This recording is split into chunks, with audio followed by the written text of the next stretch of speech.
జరగాలి జరగాలమ్మా, జరగాలి జరగాలి. బాబు ఎవరు వచ్చినా నేను జరగను, నేను ఇక్కడే ఉంటాను. మీరు 25 ఏళ్ళ నుంచి జరగట్లే, ఇక్కడే ఉంటున్నారు, అర్థమైంది. ఎవరు బాబు?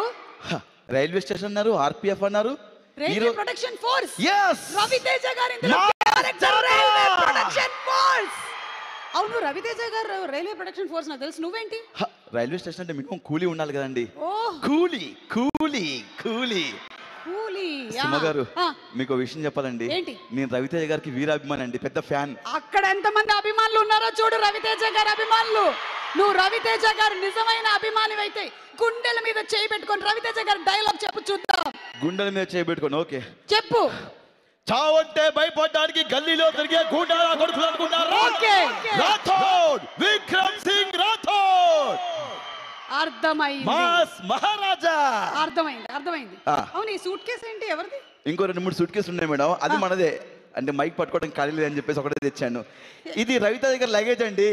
ఈ దమ్మక సినిమాలో ఆయన వాడిన అవుట్ఫిట్లు, అదే మొయిడియట్ సినిమాలో వాడిన అవుట్ఫిట్లు, ఇంకా బోల్డ్ అయిన సూట్ కేసులు ఉన్నాయి. మాస్ జాతర వాడిన అవుట్ఫిట్ కూడా ఉన్నాయి. అర్థమైంది అర్థమైంది. ఆయన ఏమేమి అవుట్ఫిట్లు వాడో అన్ని కలెక్ట్ చేసి పెట్టుకున్నాడు. వీరాభిమాని. yes. ఓకే, అయితే ఇప్పుడు మనం ఒక మంచి పాట అందుకుందాం. ఓకే అండి. చూపులతో గుచ్చి గుచ్చి చంపకే మేరా. నువ్వు కాదు, ఇండియన్ ఐడల్ సింగర్స్ వస్తున్నారు. నేను ఇండియనే అండి, నేను ఇండియానే. నువ్వు ఇండియనే కానీ నువ్వు ఐడల్ కాదు, ఐడియల్.